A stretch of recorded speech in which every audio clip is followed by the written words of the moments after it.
None of us really know. None of us really know. I know. No, I know.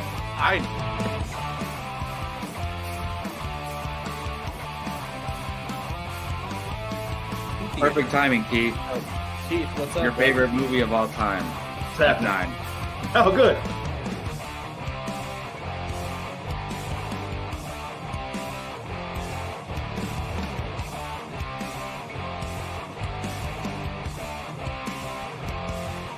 How is there any other choice than Remember the Titans being number 1? I'm curious. I'm spoiling mine, but Well, let's see. Here we go. Yeah, that's a good, good I'm question, not even Brian. done talking. you shouldn't be talking at this point. What is going on, everybody? Welcome back to Apocaflix Movies and Apocaflix Now. Thank you so much for joining us this Tuesday evening as we are here for our weekly movie hangout show where we discuss everything that is movies, television, sometimes video games, pop culture realm. Tonight, everything is Spider-Man dedicated. We are leaving every minute of this show to talk Spider-Man Across the Spider-Verse because it deserves that much time. It probably deserves more, but it at least deserves 90 minutes of discussion here on Apocaflix Now. As you can see, we have 4 of the 5 members here, plus one more, which we'll be getting to here in just a second because he had to be here for this one. He had to be here for this one. But I'm going to go ahead and go down the row here, see how everybody's doing. Jacob, start us off, man. Start us off good. How you doing today? I am doing well, man. I can't complain. I finally feel like movies are back, honestly. I finally feel like that. And not just because like this movie's so good, but it just feels like an event again in a way. Like it feels like everybody's talking about it, like everybody saw it, and it just feels really good to be a part of that again. Because I was telling Gio, like, that kind of went away a little bit, coming out of the pandemic. So I think we're getting back there, and I'm excited.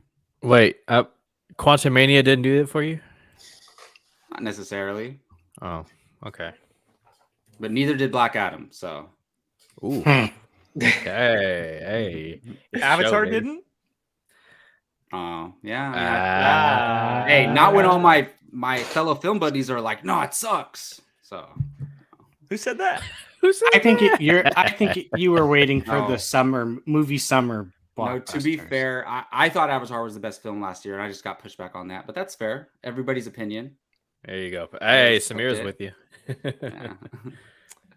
Mr. Brian, snacking away. How you doing? Hungry. Waited till the last minute, as always. I'm fine. Just another day doing nothing for me.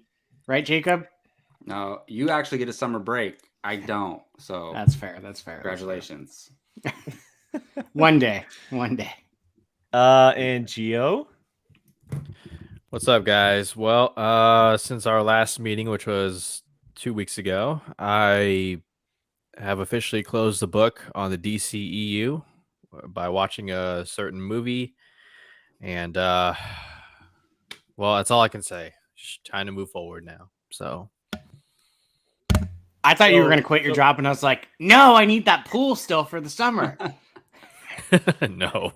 So Gio, you're closing the book. Does that mean all the memorabilia in the background goes with it? Oh no, this work of art, this beauty right here that you see stays on the screen right here. Let me just give you all a little bit. Yeah, there you go, right there. Okay. Well, let's move on from that.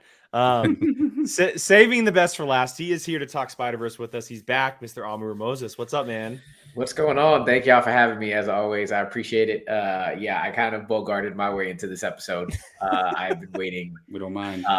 5 days to talk to somebody about this, and I'm so excited. I'm almost there with you, Brian. I am nice and exhausted today because I had a good long field trip, and 3 days left with kids. And then I will also be doing. Well, I'll be doing stuff, but it'll be still my summer break. So I cannot. It was funny. I was in the backyard doing stuff, and I got your message yesterday. I was like, obviously, I should have expected this or reached out. It just makes sense. We talked about this prior. Super excited to have you on the show tonight. And Keith will be joining us here in just a little bit. I know that he was one of, if not the most excited about this movie as far as the Apocaflix panel goes. The way it's going to work here is, like I said up top, we're going to leave 90 minutes for discussion on this movie. There's obviously a lot to talk about, not just with the movie itself, but the way it ended, where it goes next. It clearly is a part one to the story that we are getting with Beyond the Spider-Verse next year. We're going to start off with some just general introduction thoughts on it, kind of our initial reactions to the movie, and then dive into the specifics. I asked everybody to kind of bring up or have some things ready in the chamber to talk about as we go through the discussion and one by one and try to get to all of it. We're going to try our best to get to all of it. Might be difficult, but we're definitely going to try. So I'll go back around. Amr, I'm going to start with you this time. I want just general elevator thoughts on Across the Spider-Verse. So I went into the movie and I did what you shouldn't do, and I listened to all the hype. I looked at Twitter, I looked at all that. I was like, I'm gonna try to like not do too much, but I saw how amazing everything was. And people were saying, and I'll be honest with you, that kind of hurt my first view, or hurt, because at the end of it, I was sitting there and I was just like, I cannot process what I just watched. There's so much in this film that is so just I like. Third time in my movie viewing lifetime, I was just speechless. Inception, Blind Spotting, this movie. And I was like, I can't speak on this until I see it again. And then I saw it again, and it was everything. It is brilliant. It is heartwarming. It's exciting. It's easily my favorite Spider-Man film ever. One of my favorite comic book movies ever. I probably am going to put it up there with those other two movies as probably my favorite movie of all time. Just it going back, it just made everything I have no flaws. There's nothing I can pick in this film. Very honestly, I tried to look for it and I was like, I got nothing that I can like really pin down. Maybe I can give you something that was like a little weaker, if you could call it weak. But I absolutely loved it. Absolutely loved it. That's awesome. That's awesome. Jacob, let's go to you. Yeah. I mean, I was floored by this movie. There's so many beautiful shots in it. Like, I don't even know if it's accurate to say the cinematography in an animated film, but I guess you can. Absolutely. But it just looks so damn beautiful, and especially like definitely the action crazy scenes, but the quieter moments too. There's certain scenes in here that are just amazing. But I'm not ready to say like it's the best for me or an all-timer for me. I enjoyed it so much and I was absolutely blown away. I haven't felt the thrilling feeling that the third act gave me in a long, long time. Like I was literally like, I did not know what the fate of the movie was going to be. And I was just, oh my goodness, my heart was beating. My heart was beating. So I don't remember the last movie I could say that about. And it blew me away. There's probably something with Emma Watson.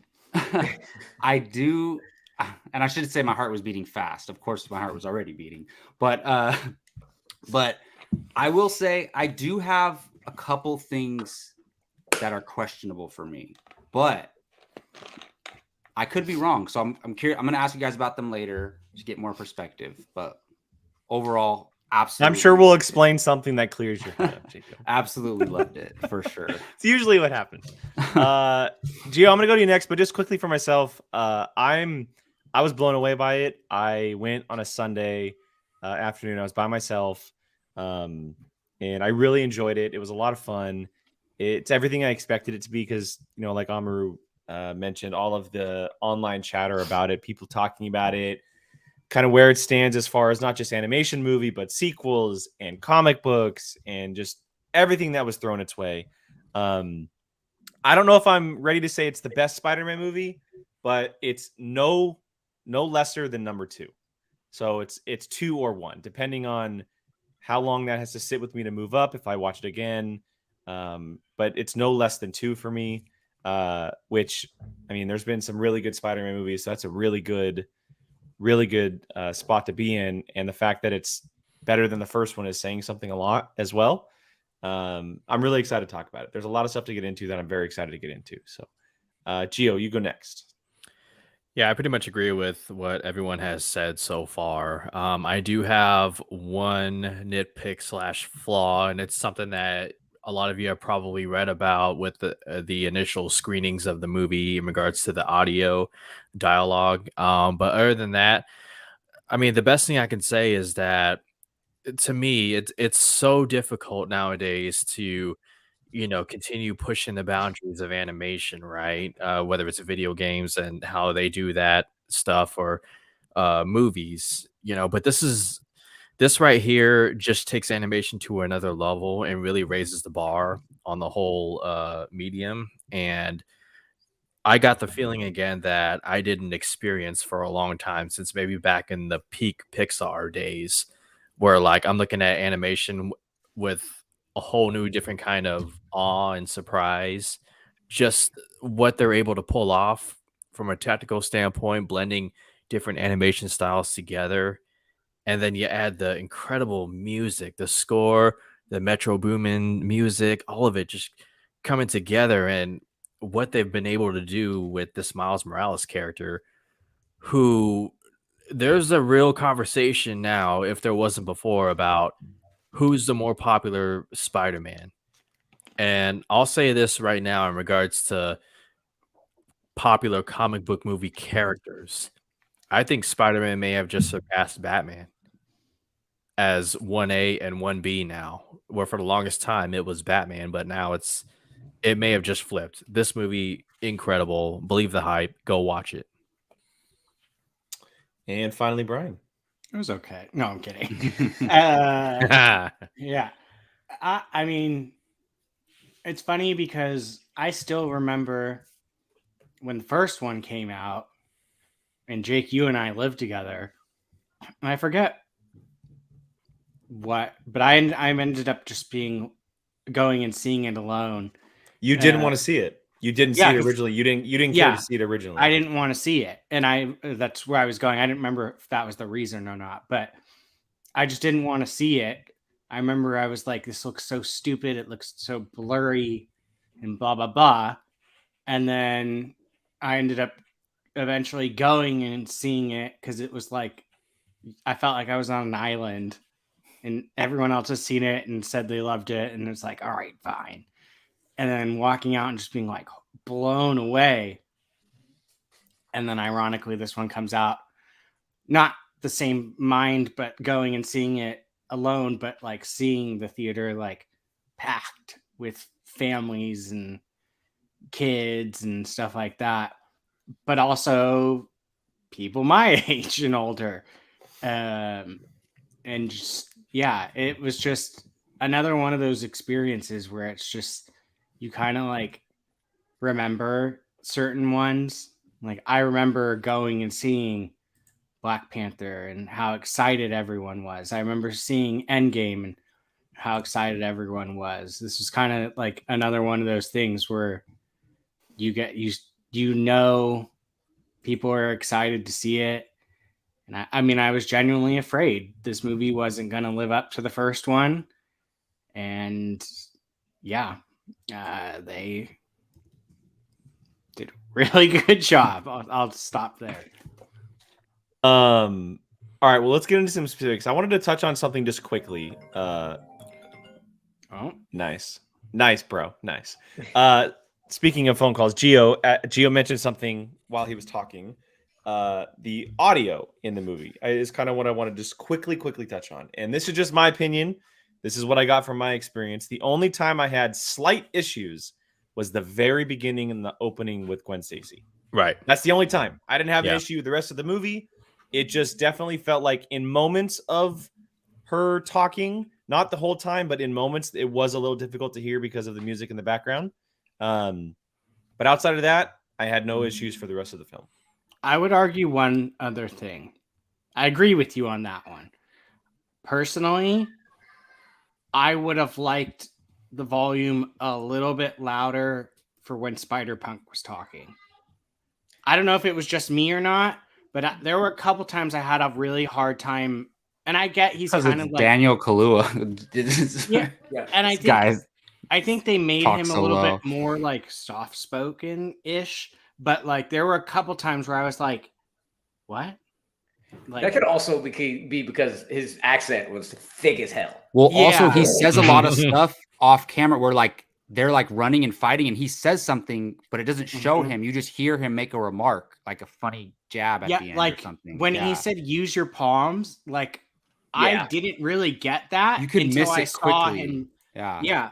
And then I kind of like put with context clues when they did that it was use your palms. I was like, use your what? And then when he did that, I was like, oh, use your palms. So that was the only other thing that I noticed. I got lucky and didn't have any audio issues, but I did have to like context clue a lot of what Spider-Punk said. For sure. Between a couple of times when it was being low and when they didn't have the subtitles for him. Being like, all right, I gotta kind of have to piece that together because he's going full like I am British. If y'all didn't realize this, Did anybody see it in IMAX? I saw XD. I saw XD. We all did XD. XD. I heard that the Dolby sound was like messed up or something. Like, so I don't know that though. I don't know if this has a connection, but and I don't know if it was Lord or Miller, but one of them tweeted a picture out. Because they basically jumped on the audio thing right away. A couple people were talking about it online. They posted a picture. And I guess the average audio, just for the sake of this conversation, the average audio number at a movie theater is a 7. Like, let's say a 7 out of 10 is what they kind of base level it at. And he put in the tweet, they're going to give you hassle, but show them this picture and ask your theater to put it at 7.5 is what they said. Now, I don't know if that would have changed it or did anything to it. But they did tweet that out, and so maybe the movie just needed to be amped up a little bit more. I don't know. But again, I only had issues at the very beginning. I understand it the whole movie, the rest after that, and it didn't bother me one bit. Like I could put the pieces together for what Gwen was saying in the very beginning anyway, you know. And the kids who are watching it, the 5 and 8-year-olds, they don't care about what she is saying anyway. Like, so it really isn't that big of a deal for the audio issues. If it was something more crazy, like let's say, I think it was Tenet that had major issues with audio when it came out. Like that would be another discussion to have. But this one, it doesn't. It wasn't even close to that. No. Yeah, so, all right, let's get into this. Let's dive into some specifics here. Does anybody want to start us off with a specific topic that we should just blow this conversation up with? Does anybody want to go? It's not all everybody at once. Look, I think we should start with Miles because I know a lot of times we do these big spoiler discussions and we don't get to the main character till like the all right. Let's start with Miles. Let's start with Miles. So the movie is it's obviously centered around him and his story, but there's a ton of characters in here. Miles went through the ringer. He went through the ringer. He learned a lot. Details about why he became Spider-Man, his role and everything. I loved, and I don't know the connections, if there are any, from the comic books on whether or not that's actually how it happens in the comic books or not. I'm not sure. But I loved how he is essentially the one Spider-Man that cannot get involved. Like, I thought that was such a cool and ballsy way to go about it because he's a 15-year-old kid, right? We saw him go through everything in the first movie. He has connections to Gwen and all these other spider people around in this multiverse. He's clearly very talented, but then he can't get involved because he's not supposed to be Spider-Man, which I love the idea that he's not supposed to be Spider-Man.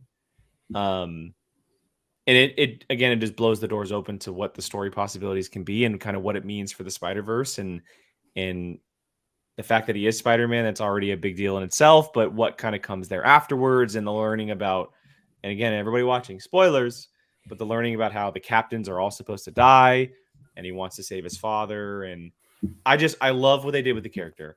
I really, really loved how they handled him, the ups and downs he went through with his parents, the ups and downs he went through with Gwen, with Peter B, and just everything he kind of went through because Spider-Mans are always, teenagers, and they go through these very traumatic experiences as teenagers, and they learn about themselves and they grow to become adults at a very young age. And this was that moment for him. Like everyone talks about that one line, but it's that one line right before he shocks Miguel. Everyone tells me how my story is supposed to go. No, I'm gonna do my own thing. Like I'm not a kid anymore. Like that was his moment, and I loved it. I thought it was done beautifully. I just thought the whole thing that he went through was absolutely fantastic. Yeah, I mean, I agree, and I love him in both movies, but just to see him growing up a little bit more, I appreciated him more in this movie, starting to on his way to becoming a man, we can say. But I agree with you, Jake, about how he's an anomaly. And like you said, I don't know if it's in the comics this way, but I love the fact he's the only Miles Morales Spider-Man in existence. And it reminds me of America Chavez, how she's the only America Chavez in existence, period. But there are other Miles Morales, but none of them ever became Spider-Man. Only him. And that's incredible, because how many Peter Parkers do we see at, like how 1,000 at least? I mean, who knows? But that's something really, really cool. And he just went on a crazy journey in this movie, and we're going to talk more about it. But I don't want to, because we'll talk about Spot more often or more later, but I love him and Spot's dynamic. I'll just say that. Yeah, the story for him, I will say, like the ending, except for the ending, except for that cliffhanger. My favorite part about the whole thing was actually a lot more of the beginning stuff. Because we got a lot of the stuff in the trailer about I'm gonna do my own thing and him going through his journey. That's kind of what like I was expecting going into the movie. So I loved it, but it was like what really grabbed me was one, how they like really went into he's growing, the whole like drawing of him getting bigger. It was so great. Up. Peter B. Parker saying, "Man, you're getting big," and all that. But his dynamic with his family, especially his mom, and everything there, and having to go through balancing being Spider-Man and going into figure out where he wants to go to college and the whole talk with the teacher. All those aspects were my favorite part of Miles the entire time up until the very, very end. And just those interactions just made you love him more as a character, and really got you to care once the par for the course action stuff and thriller stuff starts coming in. It was I love those aspects of being able to just learn more about him and what he's going through and seeing that growth from not just being a kid. I will say though, every time he said he was a kid, I'm like, dude, you are a kid. You're not a kid. You're a kid. You're still a kid. I know you're Spider-Man, but you're still a kid, fam. Yeah, and just kind of running off that for a second, like I love the stories that we've gotten with Peter Parker, and I think the Tom Holland version has done a very good job of like the kid aspect of Peter Parker, right? Like the ups and downs he's gone as like a teenager to a little bit more of an adult, or getting there anyway. But I don't think there's ever been a better telling of a Spider-Man when he is a teen than Miles Morales. I think the Spider-Verse movies have done it the best so far. The ups and downs of, parents and school and friends and life in general, right? Like we've seen times where Peter's wanted to tell someone that he's Spider-Man, but we've never seen it like Miguel was going through, or not Miguel, but Miles was going through with his parents in this movie. He tried to tell him like 5 times in the movie, and we've never gotten that with Peter before. And that's a true kid. Like to me, that's what I see. And I feel like, okay, that is a true young 15-year-old kid who's dealing with this gigantic thing that he has, and he can't tell anybody. He can't talk to anybody because all his friends are in other universes. Like when he's trying to talk to his dad about him, but not being him, like that's something that is very kid and teenager, 15-year-old from my perspective anyway. So I again, the way that they handled the character was great. Really, really good. Go ahead, Gio. Oh, no, I agree with a lot of what you guys said. It's the situations that Miles finds himself in. He's, like I said, he's a kid. He wants to, kind of do his own thing and whatnot. But then he realizes that, he thought he had a bigger purpose, only to find out that, he was kind of a mistake, an accident. And that's a tough thing to, I mean, just imagine like Loki hearing that as an adult, but in this case, you have a 14-year-old kid, and then, people who were close to him all of a sudden betrayed him, whether it's, Spider-Gwen or Peter Parker, it's a tough thing. Like he really goes through a lot in this movie. This is a true, like, how second movies and franchises are usually darker and like the character gets put through a lot. Like this is what that is. And that twist at the end, man, oh my God, like meeting his variant, the one who was supposed to become Miles Morales, Spider-Man in that universe, and just like I did not see that coming. The fact that he, comes face to face with Uncle Aaron again, and like, he wants to save his father, but he has all this other stuff going on. I mean, damn, I can't wait to see where it goes next with his character. So Yeah, I like I really like how they matured him a little bit, but still kept him like that young, naive in certain aspects. And I mean, my favorite thing is just his interactions with other characters. Those are always my favorite things. And just, yeah, I mean, each one you feel like he's growing and learning things a little bit more, to which I'm assuming, get your payoff in the next movie. But yeah, I think for me, just my favorite thing has always been his interactions with the other characters, specifically Spider-Gwen. Like don't get me started on my girl. Not every character can be your person. I got some words for Spider-Gwen. I will say I grew a greater appreciation for her in this movie. Yeah, for sure. I got some hot takes for Spider-Gwen. Then you can blow your mind.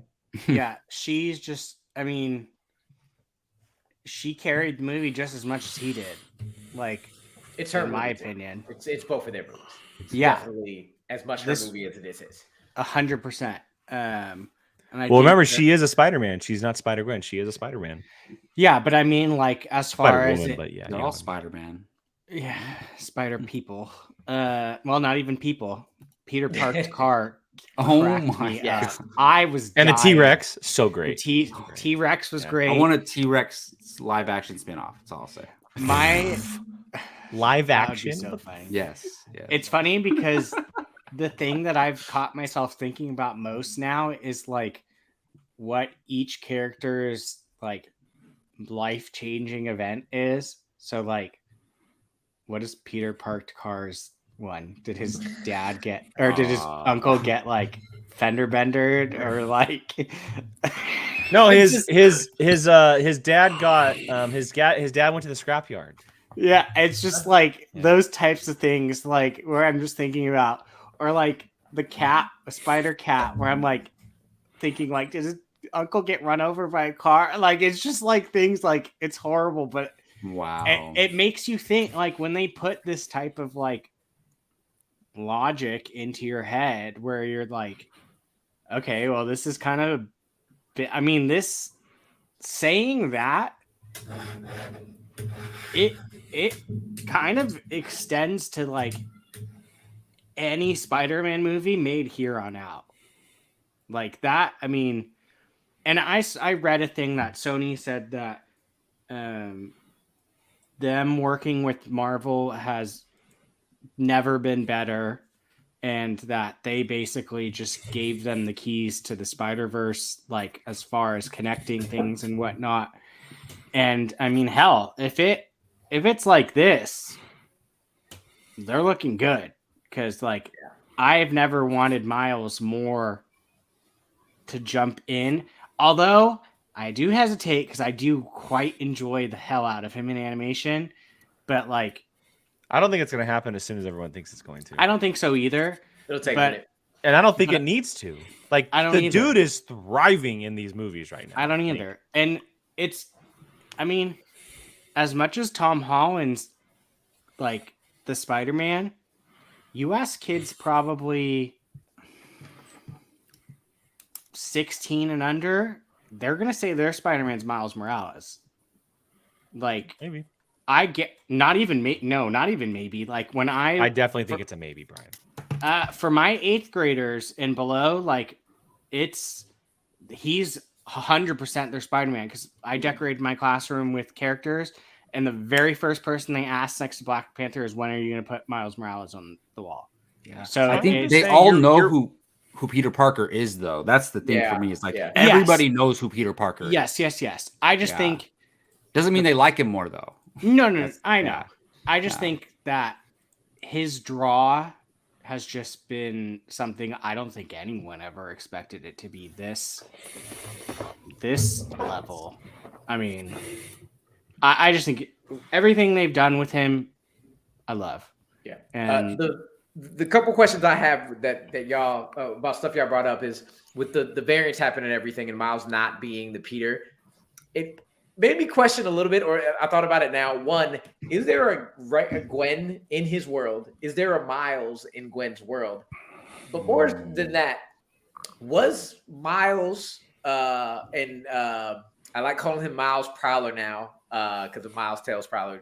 Was that Miles actually supposed to be the Spider-Man, or is there a Peter Parker in Earth 42? I don't think so. That's my question. I don't think he was ever meant to be Spider-Man. Miles was never. I think no. I don't. Yeah, I think even in Earth 42.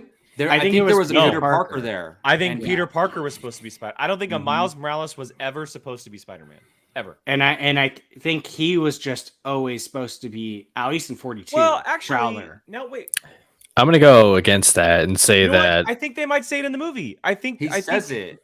I think Miguel might say that Miles on Earth 42, and the reason it chose him on his Earth is because it was set up for, or maybe Spot says it, that it was looking for Miles's like blood or scent, or maybe yeah, because otherwise, what's that spider doing all the way down there in the I think that Miles in 42 was supposed to be Spider-Man because it was destined to go straight to him.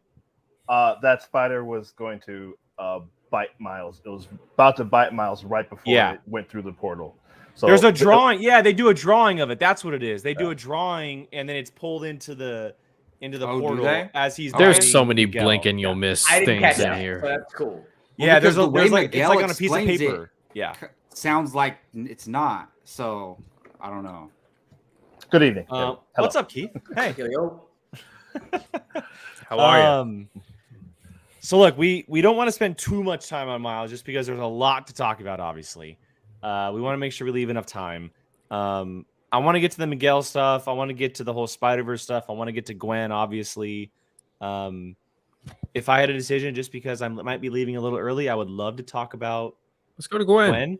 Let's talk about Gwen, because like we talked about, it is part her movie. It's part her story. She starts off the first like 10, 15 minutes of the movie. We get a real look at her world, kind of what she's gone through. Peter Parker in her world was her best friend. And that Parker ended up turning into a supervillain. A lizard. He turned into the lizard and spiraled into her joining the Spider-Verse and everything that kind of came thereafter. So I loved what they did with her character. I loved her in the first one a lot. I thought she was fantastic, but she surpassed all of that in this movie for me. I love the way they handled the character. I love how they pitted her against Miles at times, how she kind of had to make tough decisions because she was deciding between going back to her world with her father, leaving her dad, knowing that her dad was going to be killed, not going to see Miles because of what she knows of Miles. Like, there's a lot going on in that girl's head that she now knows as everything is kind of unfolding. And I don't know how everybody else feels about her, but I'll say this. I might be crazy, but she might be my favorite character in any Spider-Man movie. Wow. In any Spider-Man movie we've ever seen. I'm not going to call her my favorite character. I will say I've been trying to think about what my favorite parts of this film is. And I'd have to say the conversations, any scene with her and Captain Stacy are my favorite parts. Yeah. They're the most emotional. Those are good. The animation in that world that is like a mood ring to what's going on with Gwen just hits you so hard. And I want to give a shout out to Shea Wiggum. Shea Wiggum as Captain Stacy is amazing. Yeah, right. He is so good voicing the pain that he has to go through trying to figure out, especially when he finds out that she's Spider-Woman. I love those scenes. They probably are the most emotional for me. And I love how a lot of people were talking about not knowing it was a part 1 or part 2, and the cliffhanger. We got a complete story with Gwen. So for those of you who are like, this is like a part 1 or part 2. No, we still also have a complete movie because Gwen's story from the beginning was wrapped for you, and that arc happened. I'm with you. That is definitely my favorite overall part of the movie, though I have characters I like more technically. That ending though with her and the team, fire. Yes. Straight fire. But yes, continue on, everybody. Keith, what's up, man? What's up? Listen, I love Gwen a lot. She's great. I went back and watched the first one twice last week, and we watched it again last night just to pick up on whatever stuff you can pick up on. You watch that first one again, you're like, oh my gosh, there's so much more now, which I love. You can pick up from the first one that you can see all the thought they put into all this way back then. I mean, it's brilliant storytelling. Love it. I think I love just opening the movie with that story, showing things from her perspective up to the point where she went back to try to meet Miles at the end of the last movie. Just brilliant. And I love getting more of her backstory in this and seeing how hard that was for her to not just tell her mom. And we see that with like every version of Spider-Man, how hard it is for them to tell somebody that they're Spider-Man or who they're keeping it from and the reasons that they are keeping it from them. This of all of them might be the most compelling that I've seen out of each Spider-Man story. I mean, the fact that her father is, obviously who we know her to be is Gwen Stacy, but her father being Captain Stacy, captain of NYPD, like that's wow, and that reaction by him, just again, like you said, Rue, shout out to Shea Wiggum. I didn't know that was him until today. I looked that up. Oh wow, that was him. But just not the reaction I expected, man. I really thought it was gonna be kind of a, oh well, okay, we could talk about it, and he was full on like, nah, you're under arrest, and I was just like, oh wow, what? That's just crazy. And then she doesn't stay to talk about it. She goes through that portal and goes off into the into the rest of the adventure. It's for her being left with that through that movie and just knowing that weight was on her shoulders. Between her and Miles, like the way and knowing Miles is pretty much through the same thing with him and his father. I can't wait to see how those they wrapped up. Gwen's he wrapped it up. But I just love that parallel between the two of them. I can't wait to see how that wraps up, man. I would have sat. I know a bunch of people have said this. Definitely could have sat and watched part 3 if they played it right after. Just right away. Yeah, 100%. Just fantastic. This is one of the best movies I've seen in a long time. But Gwen's great. I love that character. Yeah. And I hope they do bring her live action. I always liked her, but this movie she elevated to a higher status for me. Just like now, she's not my favorite character in Spider-Man movies, but like now she's just one of my favorite characters in general. Like I'm very much looking forward to what they can do with her. And like they made her more popular through these last 2 movies, right? But I think the character just has a bright future going forward, just in other mediums as well, and we'll possibly see that. But Jake, I'll tell you what, I fell in love with her suit in this movie. I fell in love with her. She didn't change it, right? It's the same. No, it's different. She went from wearing ballerina shoes to sneakers, and then she has the pink gloves on this time. That's what it was. It's the pink gloves, because the pink gloves, and you could inside the hood pink. I freaking love that, and I just love the design. I was trying to look up. They do not. At least they don't have a hot toy for sale yet, but I need to get one. He's so down People for went that. crazy. I know years ago, I think they took the ballerina shoes away in the comics for a while, and people went kind of nuts. Like, bring back the ballerina shoes. That's Really? like part of her signature. Yeah. So I love the ballerina shoes, but I also love the idea that just like Miles kind of getting older, right, and stepping away, and obviously in moments where he just had the Jordans in times, but you add the sneakers as like a little bit of a maturity factor where she steps away from the ballerina shoes into something like sneakers. Like that's just for me personally. I think they look better. I love the ballerina shoes. Like I think they're awesome. But the sneakers kind of just like, okay, cool. Like let's put some sneakers on. Let's go do this thing. But yeah, the suit was awesome. The suit was definitely great. All right. Let's shift from Gwen. Let's talk about Miguel. Because Miguel obviously has a very big part of this movie.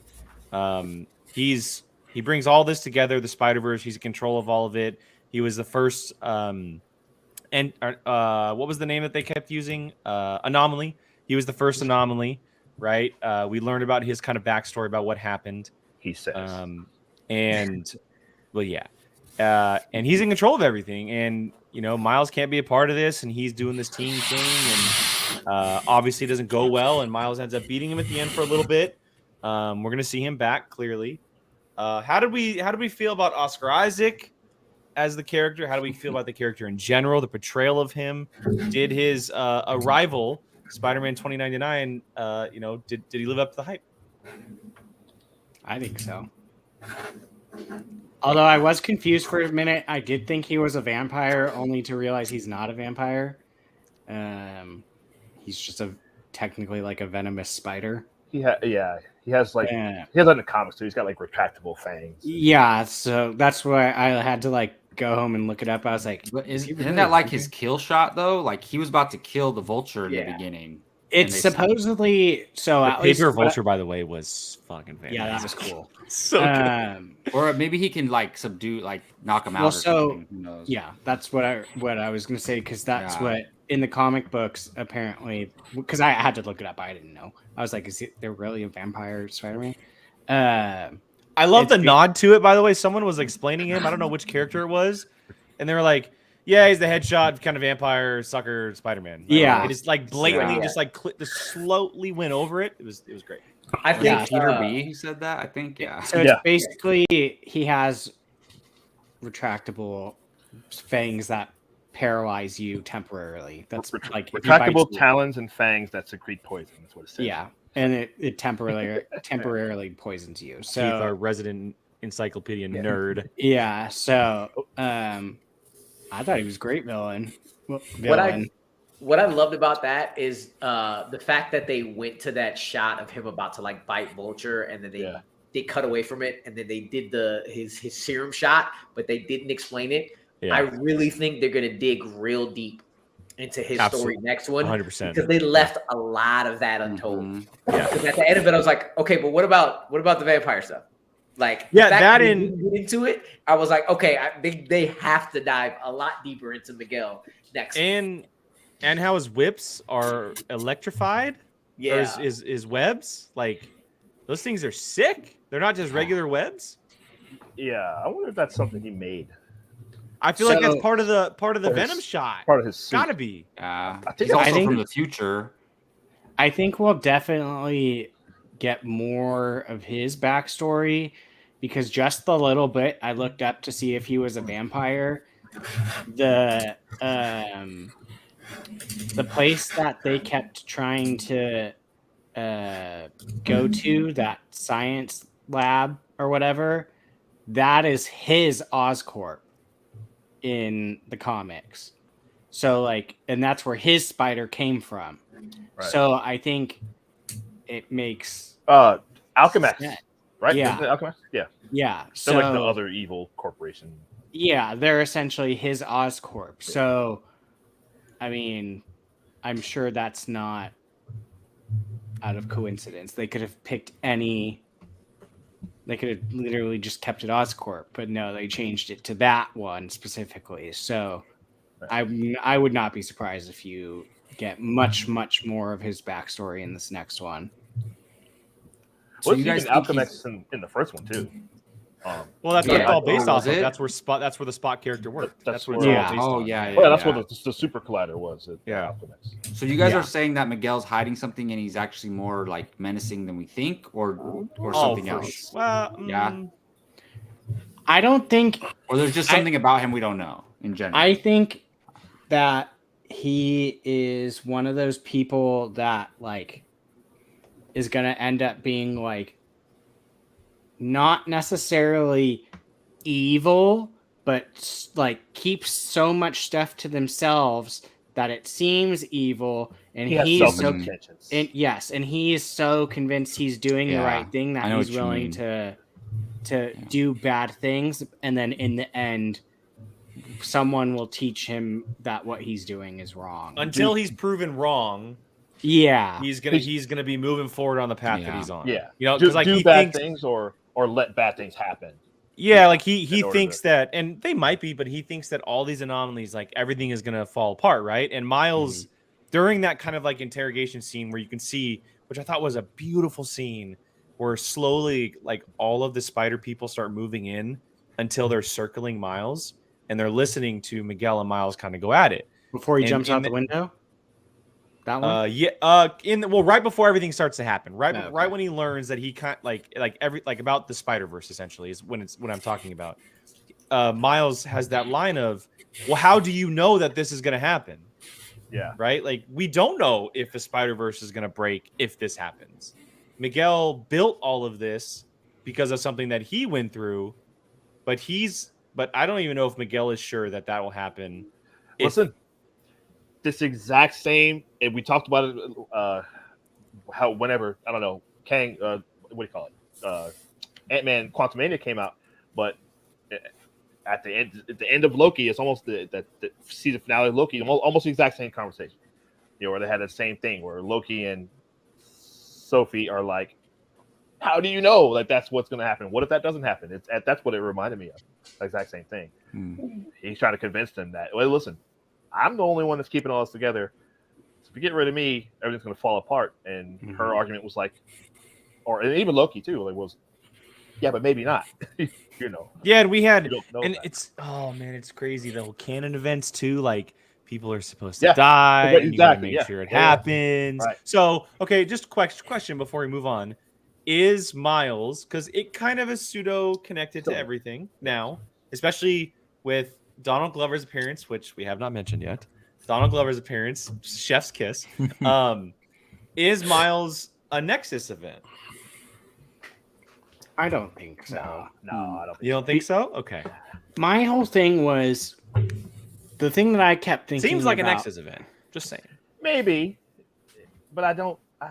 Brian, go ahead. Yeah, you go ahead. No, it's so the one thing that, and maybe I just didn't catch it, and if someone wants to correct me, then go for it. But the thing that I was left kind of wondering was the Spider-Man from oh crap, what was it called? What was the name of the Indian Spider-Man? Yeah, the one Moonbot. Yeah, that one. His event didn't happen and nothing really happened. Well, that we know of yet. Well, it started to break. Oh, The yeah, it did. universe started Oh collapsing. yeah, that's right. black That's holes. right. Yeah. But they were trying to fix it last time we saw it, and they just That's left. right. That's Yeah. right. Those people showed up. Okay, never mind. Then my whole entire argument's thrown out the window. Because that happened in the world where Miguel was. Was When he okay. replaced his- This just popped in my head, and I'm sorry if I'm absolutely insane for saying this, but was that an incursion? That's what I was. Might be. Nick, I was about to say that exact word. Like that. That's what it seemed like. Bro, was that It an would be- incursion without it saying it's an incursion? Yeah. It would be wild if this movie slightly backdoored Secret Wars. Look, Right? This whole It might. Here's the one thing I caught when Lila started doing the explainy thingy, as Miguel said it, when he did the multiverse. The multiverse strands look exactly the Yes. same. Yes. Yes. They do. Yep. It's well, and obviously we see Andrew Garfield in the movie, Yeah. right? We see multiple appearances from stuff that can be connected to the MCU, Yes. and that's why I brought up the Nexus event thing. Like Sure. is he a Nexus event? But they're not calling it that because Miguel is just calling them anomalies. but there's another term It's on another just side semantics, of the universe right? that Like- someone uses as a nexus in it, but they're the same exact thing. So I was Right? saying that to Gio about like the Illuminati names different different universes, right? But they're not going to have the same numbering system as Miguel. Yeah, like is gonna have. Doctor Strange when Miguel mentioned Strange and Peter, Like there 19999. the number that he had was way off from the number that it actually Yeah. is. But Yeah. it's a clear reference to Yeah. the last. Wait, you know, isn't that the same one that oh my gosh, Kamala Khan actress? Oh yeah, I'm on. Oh, that's her. That's the one Iman Vellani said. She's arguing with Really? Feige that he says it's worth 19999. So That's she cool. doesn't say That's that in the movie though. She said that in an interview. Yeah, that she said that in real life. Yeah. That's cool. Yeah. That's cool. Oh wow, okay. They're Someone asked her, clearly "Do you paying think that-" attention. And going back to what Brian said earlier, Marvel clearly said, here you go. If you want to do this, you have free reign. If you don't want to call it the same thing, but make it the same thing, here you go. I think Like- they basically told them like, "Hey, if you want to connect to our shit in any way, here is the bare minimum blueprint you need to do." And then they just kind of gave them that, and then they're kind of because it seemed relatively flawless if it wanted to connect.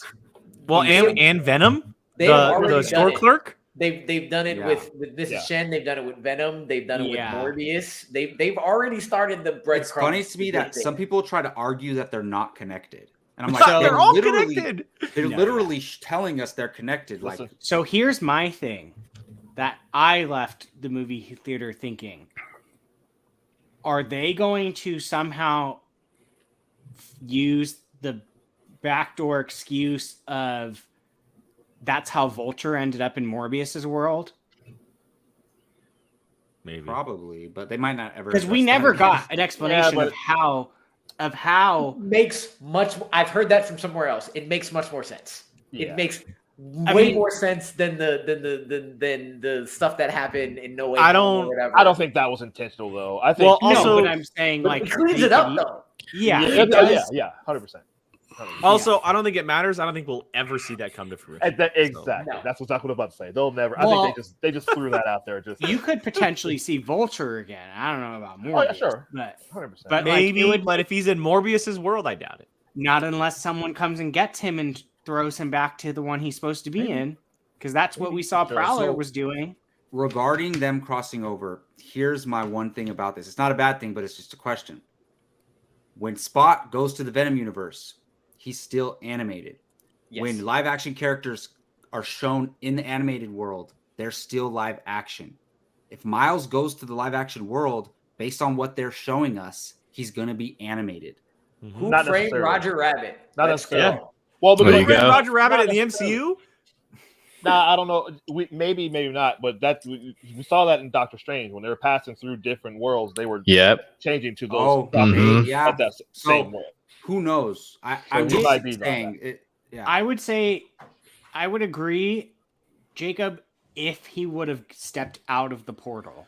That's Or the only argument. Right. Yeah. That's- or yeah. maybe I guess Spot's not the same for Spot, but maybe those things, those wrists, the bands, they Will keep change them your- as they're supposed to be.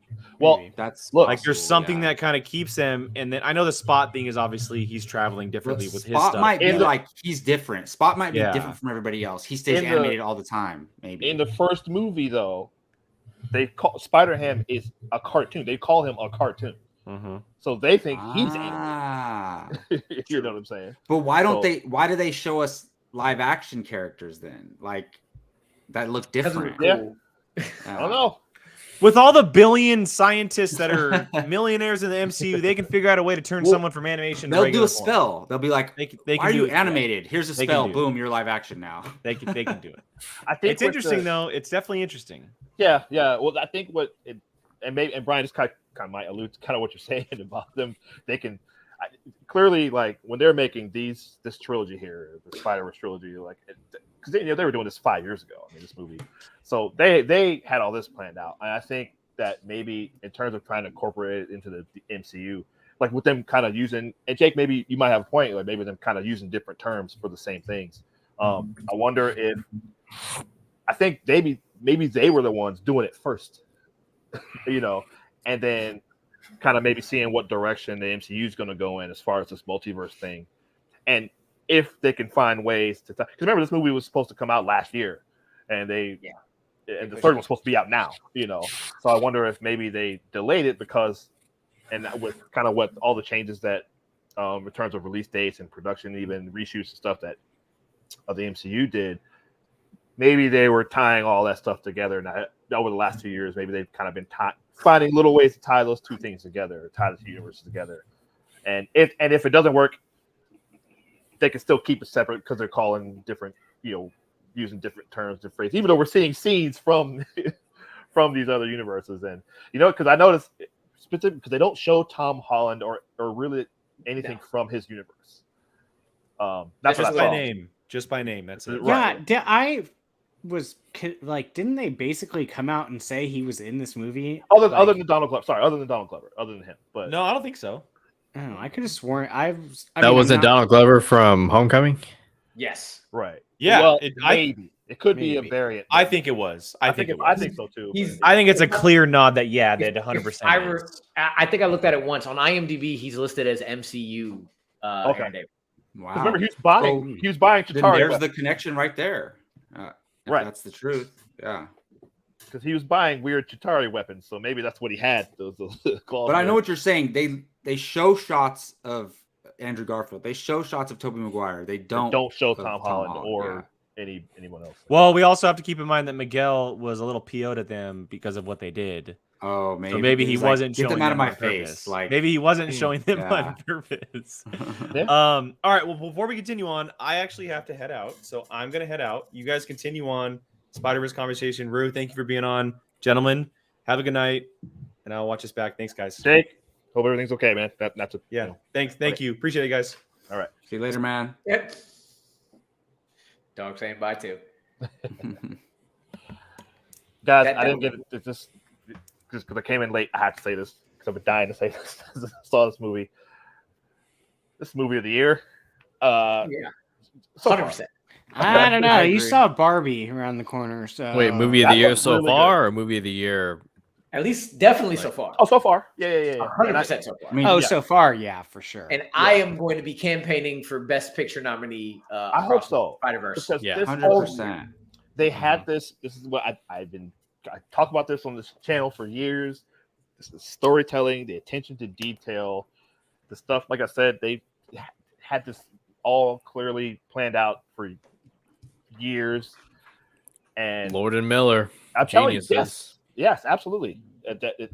Whenever they come up, I'm always like, I wish they would have. We could see whatever their version of Solo was. Solo, but whatever. But yeah, man. Like the storytelling, you get all the Spider-Man, all the action, all that stuff. Like all that stuff's there, but just the emotion, the character development for everyone, the backstory. Like I said, we talked about Gwen. Get more into her story, the motivations of everyone. There's no one wasted in this movie. For me, my favorite character in this movie is Spider-Punk. I think he was the MVP of this movie, to be honest. He was great. The scene, I didn't even catch this. My son caught it when he saw it again. But like when Miles is trapped in that thing, the little force field thing, and you remember how like earlier he was telling me, yes, he told him to use his palm, and then he showed me a screen. I saw that. He showed somebody, of course, made a clip of that and put it online. But he showed me that. And I went, oh my god, that is awesome. I didn't even catch that. I love him. All the voice work is great. This movie is nearly perfect for me. Andy Samberg did Ben Reilly. He was great. That's hilarious. People are pissed about that one. Why? Why?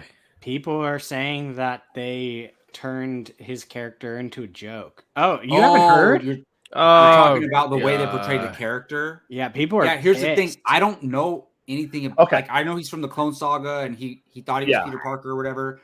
That's all I know. I don't know if that's the character's personality or not. Here's the thing: the way they had him talk, and I heard someone point this out. The way he talks like the way he's describing everything he's doing and thinking.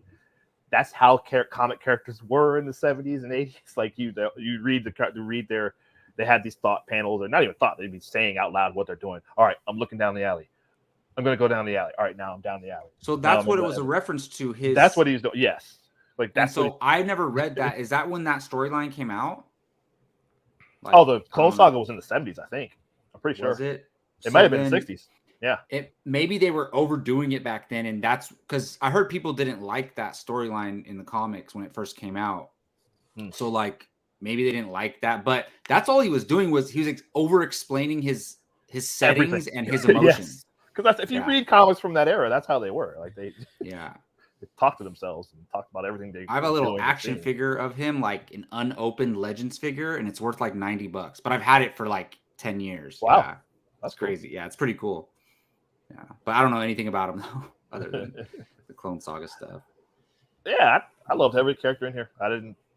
That's bizarre. I didn't know people didn't like that. But yeah, people were pretty pissed. Like if you type his character in Twitter, like they're pretty pissed off. Oh yeah, Samira makes a great point too. Yeah, the score, of course, the score is great. Yeah. My buddy Samira, 100%. I can't put it on the screen, but score is great. I've been listening to it last couple of days, especially the third act, man. Yeah, like that whole twist, and you got Spider-Man 2099 entering Miles's main universe, and the way he slow walks, and it's just like, oh my god, this is. And then it just kept building and kept building, and it's just like, fuck, can't take it anymore. Show part 2. I know, man. I love it. I just realized the Vulture was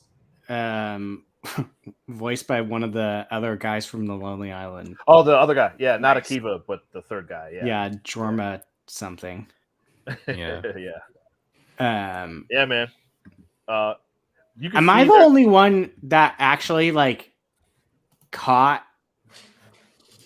Like I saw him go to the wrong universe and it was like, oh, he's going to the wrong one. No, I didn't catch it. I did it, and that's why I thought it was so great, because they did such a damn good job of putting you into the emotions and having you into the story. Like, let's get him back. That like when I watched it the first time, there were a couple of things I saw it, and it just kind of like went. Well, that's the thing to me. In and out the other. I noticed it, but I also when he got there, I still thought he was in his world. Like somehow, I don't know how that works. That's how it hit me. It wasn't until she said Spider-Man who, when she said that, I was like, oh my gosh.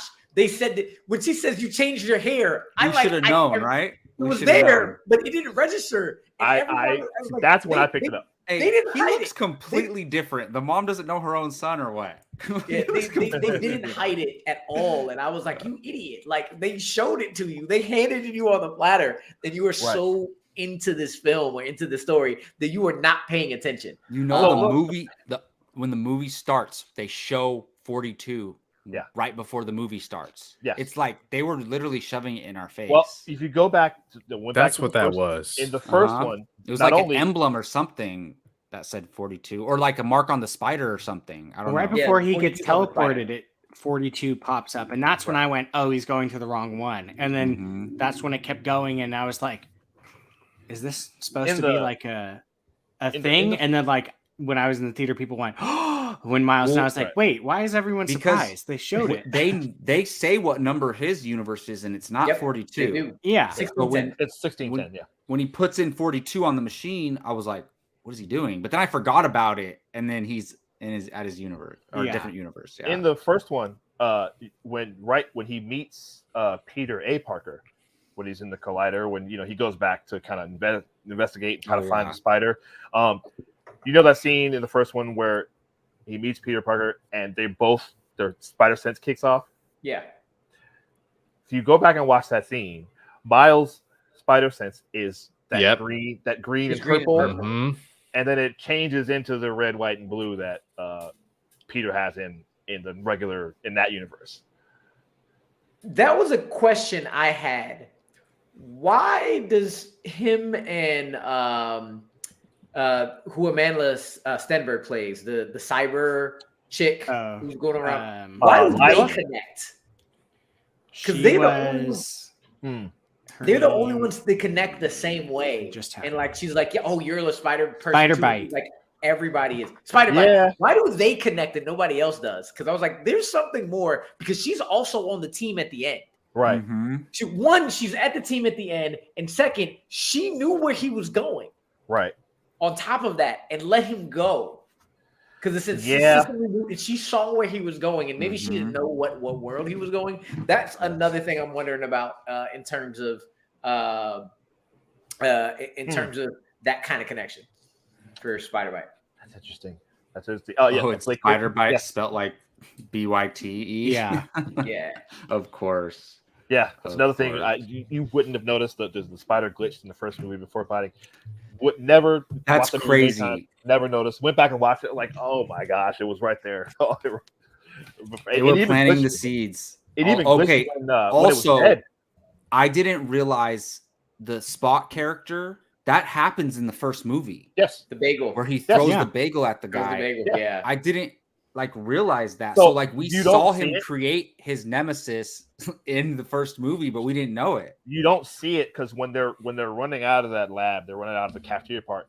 It's way back. It's in the background. He just takes the bagel. He just chucks it behind him. I love that they took a little detail like that. You wouldn't notice it if you notice it because it's funny, but it's funny. Yeah, I remember that because it was funny. That's all. But it turned a little joke moment into like the most important thing in the whole entire movie series right now. Like, that's what I mean. The attention, Samira, you're right. It's like they had a plan from the beginning.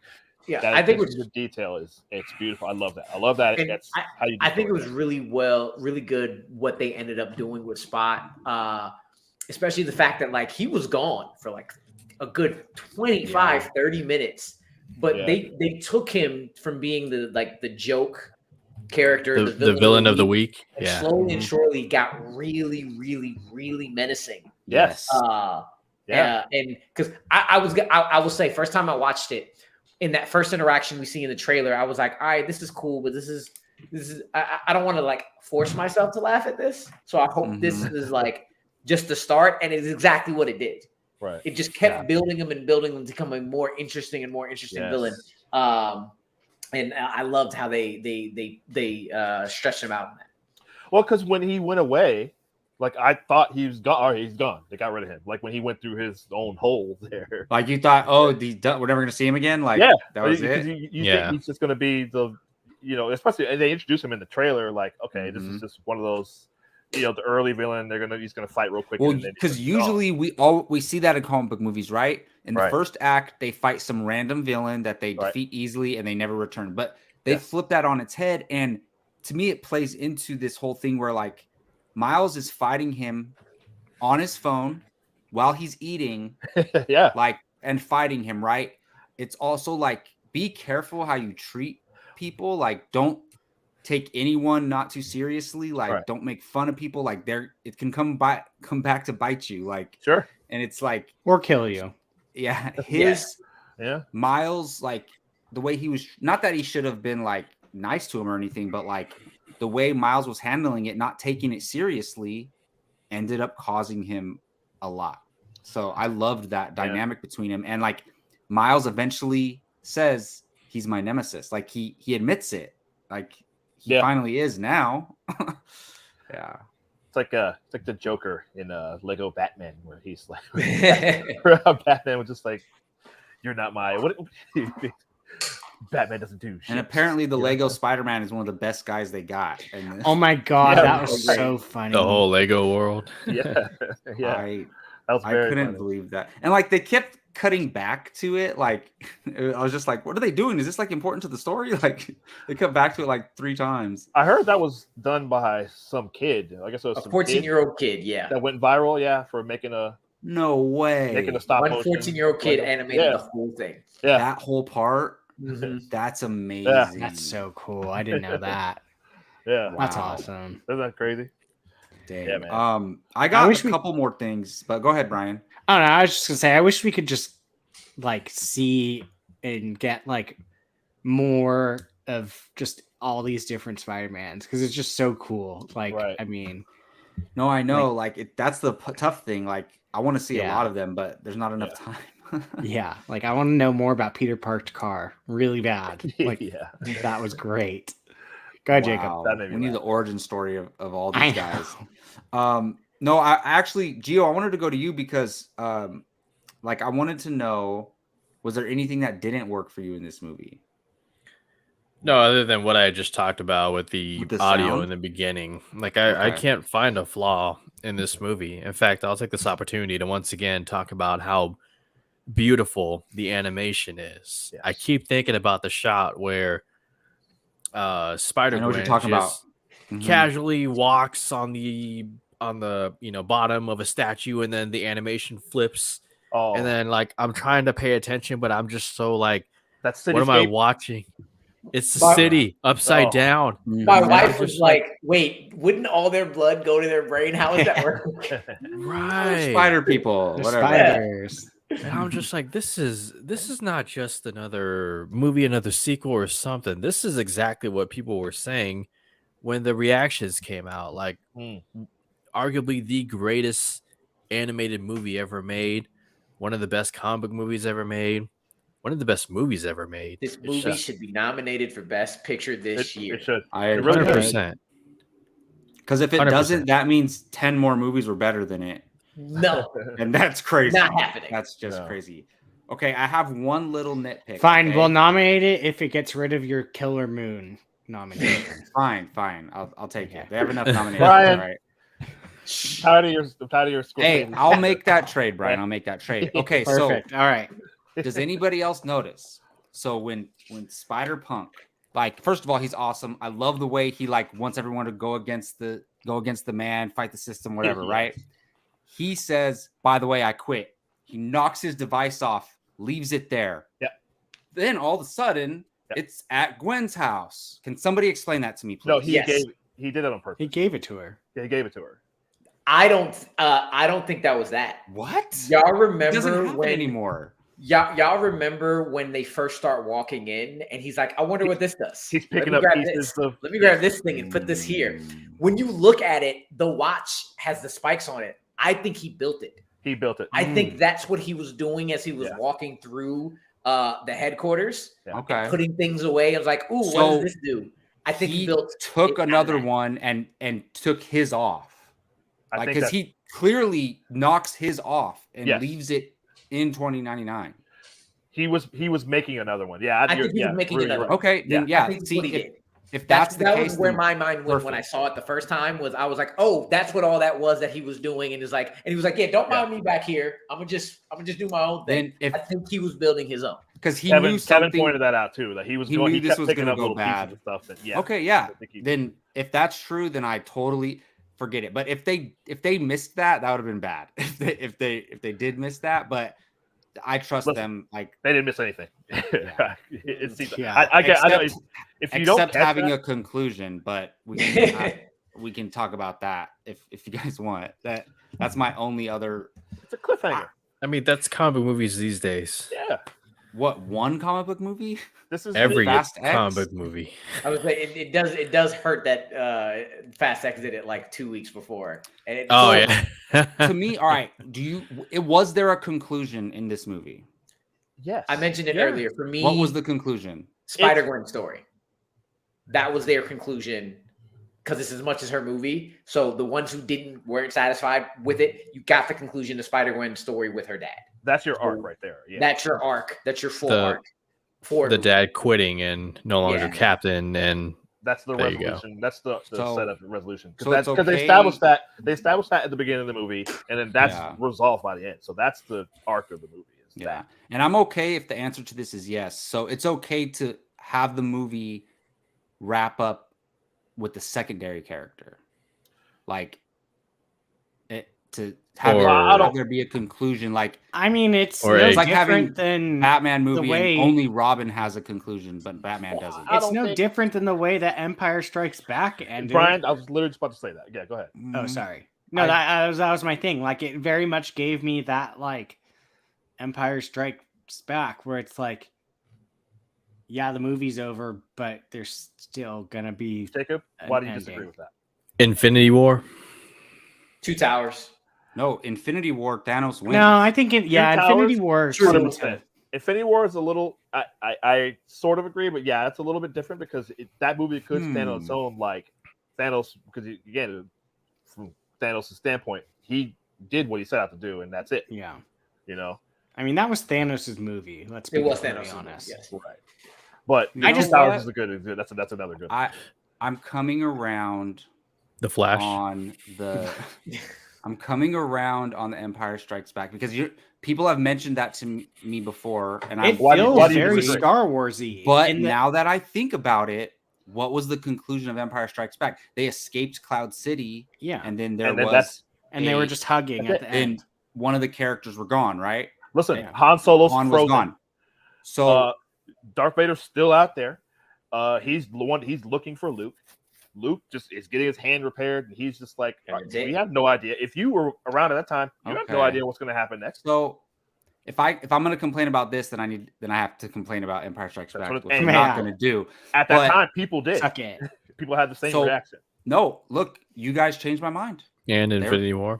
You guys changed my mind. No, Infinity War has a definitive ending. Thanos wins. Well, but Galactus is still out there. And... oh my god! No. But from the standpoint of basically all the heroes are gone. What are we going to do?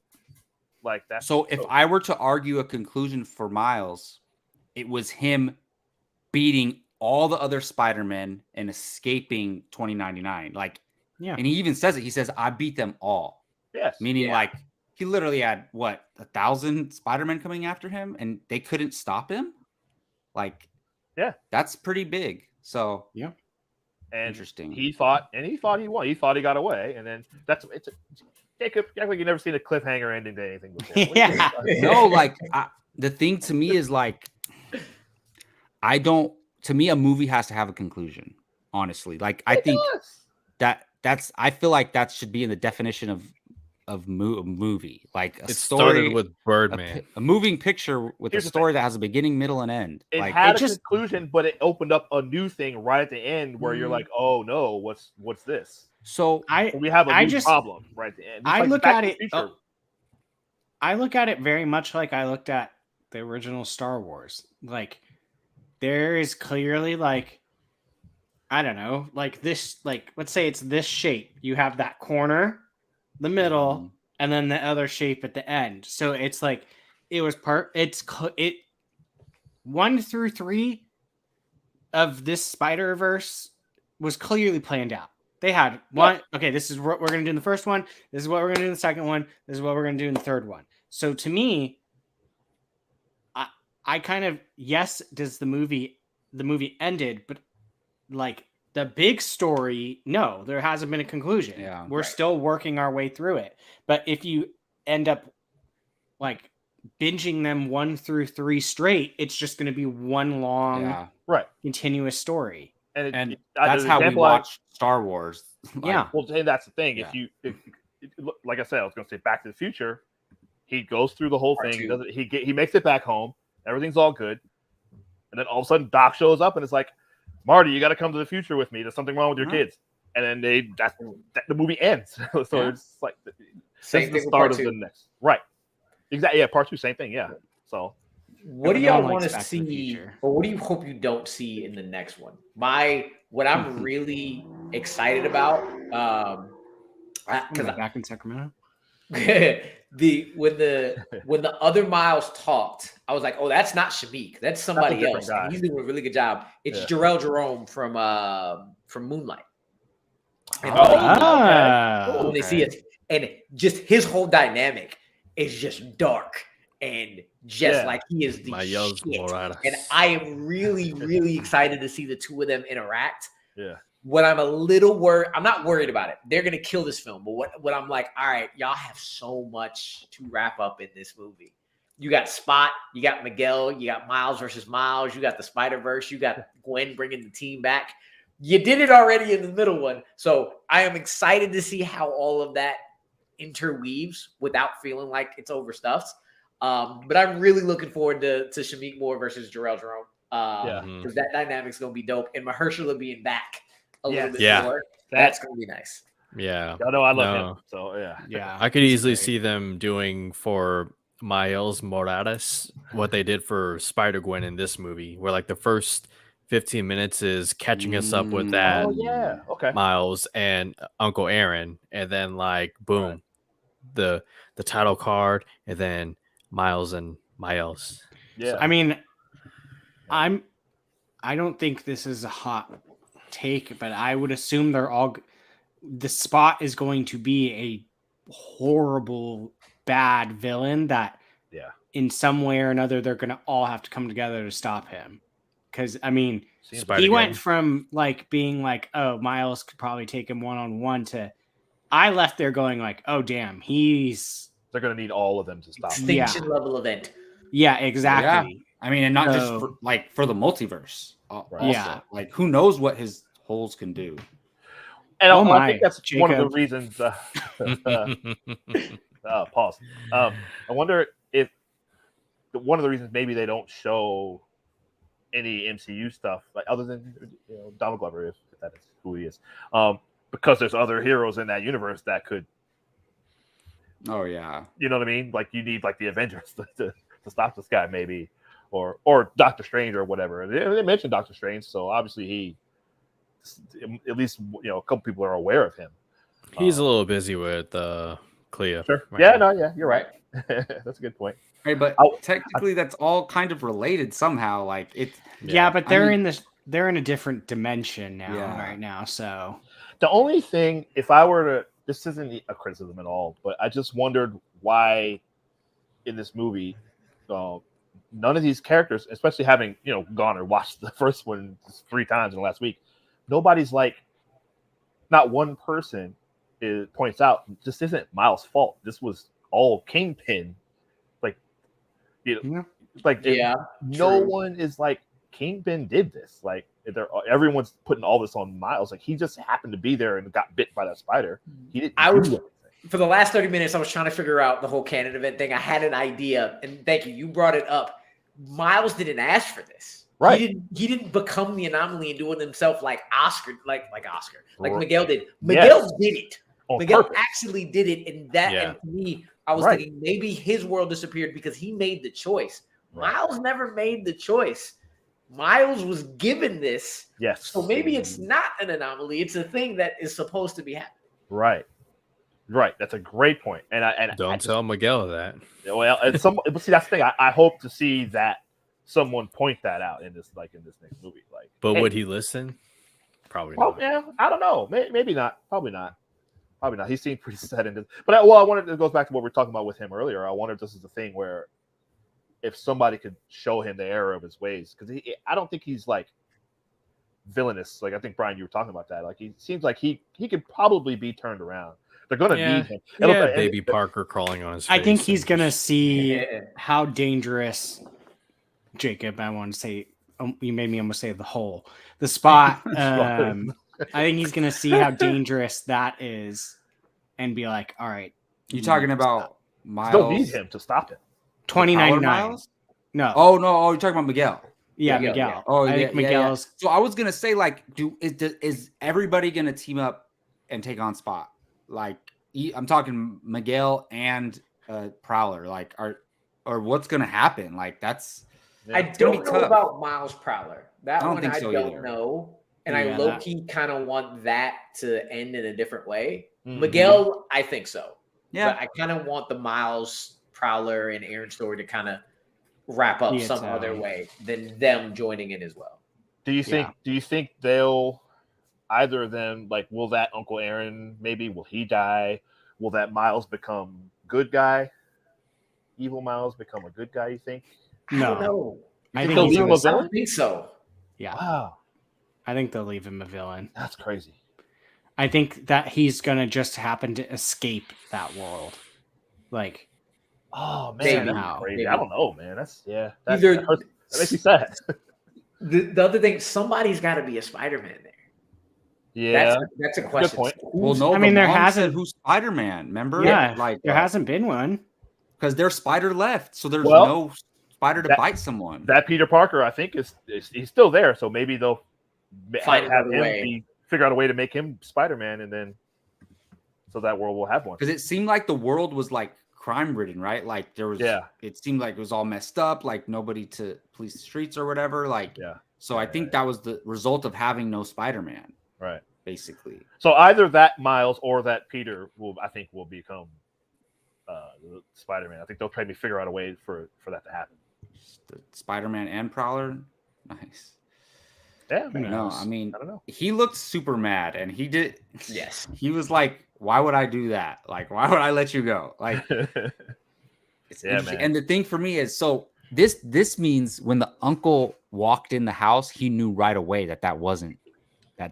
Yeah. He was messing with them the whole time. Yeah. But also, like, think about this. What is Uncle Darren thinking? Like, this kid hugs him, is like, "I missed you," and he's like, "What are they thinking?" But it's like they don't care though. They're like, we know there's something wrong. Like something. For all we know, Uncle Aaron, he probably could have just been with Miles like a minute ago. Right. Yeah. And walked in. No, they probably gonna be like, "All right, walk in there and see what's up." Like, and I'm gonna come lead him out to the rooftop, and I'm gonna knock him out. Like, yeah, that's crazy. What a twist! That was pretty shocking. That whole thing was cool. It's one of like the most memorable movie moments. It was brutal too. Right. Oh yeah. How they were hitting it was brutal. It was quick. Yeah. It was great. Well done. All right, guys. Does anybody have any last thoughts to wrap up this spoiler discussion? Any bold proclamations? Anything like that? Was that Rakim in the beginning? On the when they first go to Miles' world? No, it's not Rakim. It was No, that was Rakim. I thought I heard him. Yeah. Yeah. What song was that? I can't remember the name of that song. It was it was when he's walking right in the streets and like, man. I know that album was called. This is interesting. That's all I know. But yeah. Oh, it's one of his later songs. That's what it is. Yeah, it was from like. That's why I was messing with me. I always thought it was like Gangstar. That's Who's Back. No. I forgot that's the one that he came out with a little later. Yes, that is Rakim. Yep. Okay. Oh yeah, I nearly jumped out of my seat when I heard it. I'm like, oh my god! Dude, the two needle drops of that song and "Ain't No Love" when he puts it on the vinyl. Yes. Wow, it was so beautiful. Yes, that's, Heart of the City. They sampled that for Heart of the City, but yeah. Mm-hmm. So good, so good. Oh, the music, they nail the music on both these movies, man. I can't wait to hear the music for the next one. My one thing, actually two things. One, Andy mentioned it.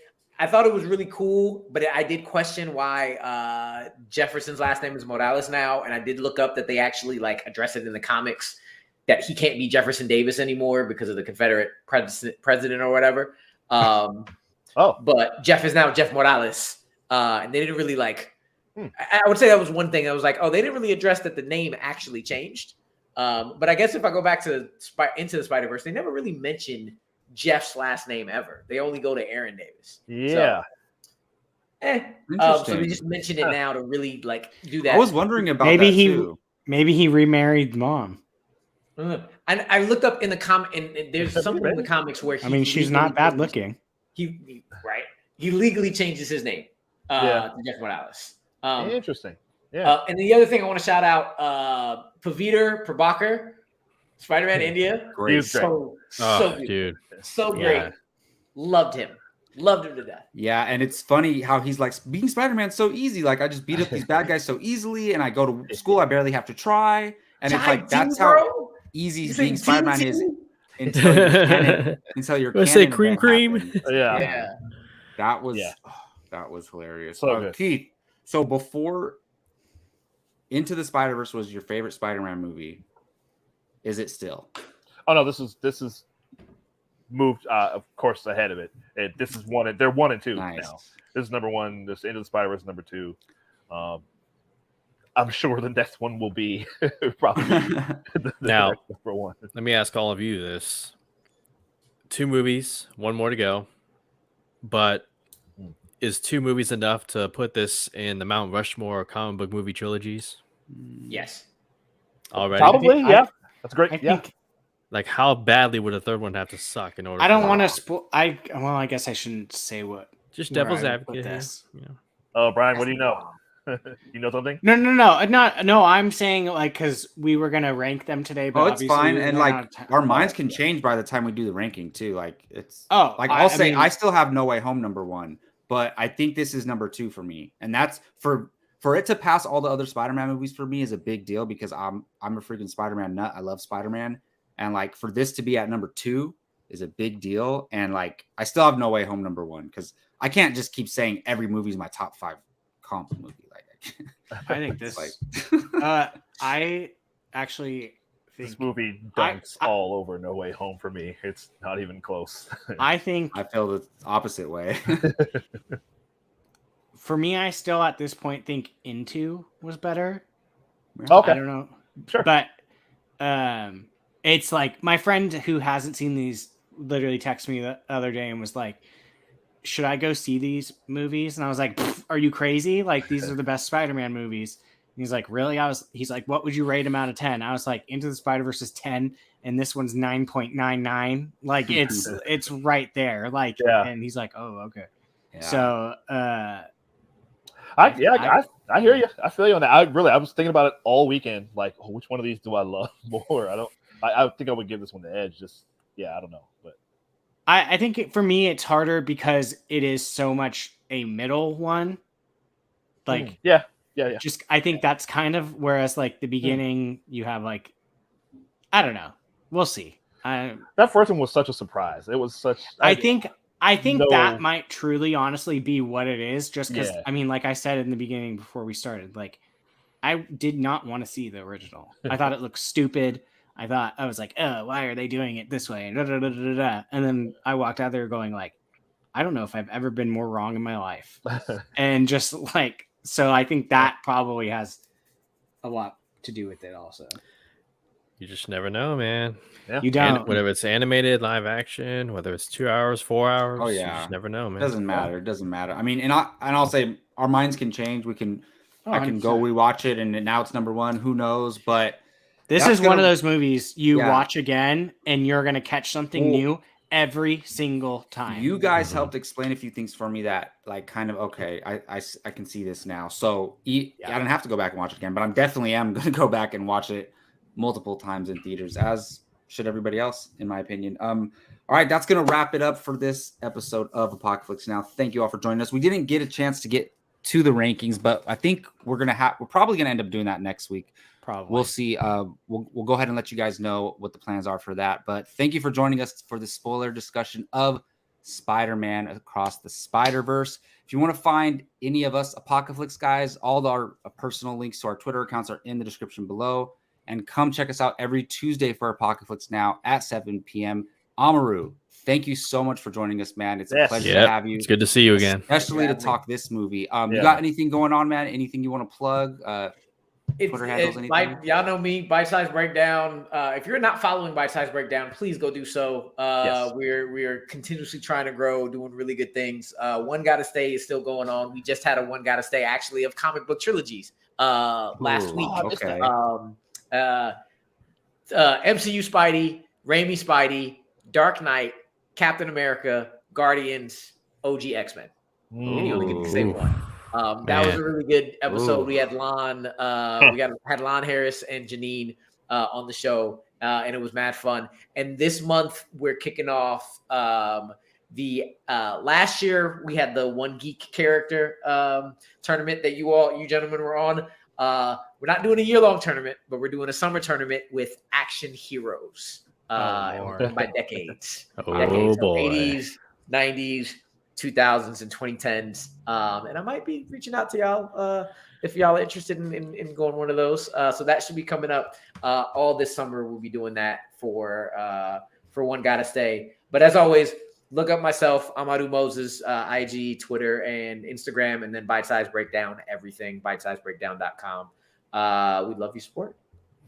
Awesome. And you'll definitely see Amaru back here. Thank you so much for Keith, for Gio, for Brian, for Jake, and myself, Jacob. We'll see you guys next time. Bye-bye.